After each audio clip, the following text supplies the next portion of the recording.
What if the only thing standing between you and peace is your own mind? Discover the story of Elior, a man who learned to silence his thoughts and truly see the world. Empty your mind, change your life.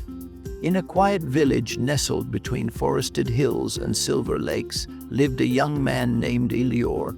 He was known not for his strength nor his wit, but for the way he was always burdened. His brow carried a permanent crease, and his eyes were always scanning, searching, worrying, thinking. Too much, the villagers often said. Elior is kind, but his thoughts are too loud for peace to stay near him. Elior didn't disagree. His mind never rested. It replayed conversations, imagined disasters, and wrestled with choices already made. Even the silence of the night was a battlefield of thoughts. One evening, after a sleepless week, he wandered into the woods, following no path. He needed distance from the village, from noise, and most of all, from himself.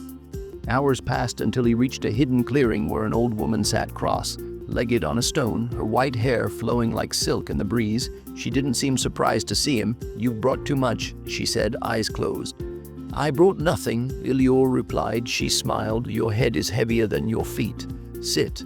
Something in her voice quieted the protest rising in him. He sat. "What troubles you?" "I think too much," he confessed.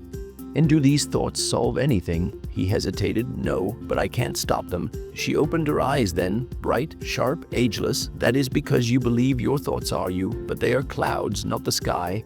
Elior stared at her, unsure if it was wisdom or madness. "Try this," she continued, pointing to a patch of moss before him. "Close your eyes, breathe in. When a thought comes, name it like a bird and let it fly away." Elior obeyed, awkwardly at first. A thought came. "What if this is foolish?" He whispered doubt and imagined it fluttering away. Another came. "I should be working, not sitting here." He named it guilt and let it go. For hours they sat, the clearing silent but for the wind and breath. He opened his eyes. The forest had deepened into twilight, but he felt lighter. The old woman nodded. "You are not your thoughts. You are the space they move through." "What should I do now?" "Practice," she said. "Empty your mind every day, not to escape the world, but to see it clearly."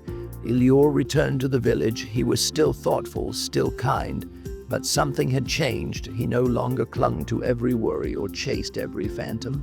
When villagers came to him with troubles, he listened with the stillness of a quiet pond, and slowly others learned to sit, to breathe, and to let go. They called it Elior's way, but he knew it had always been the forest's way.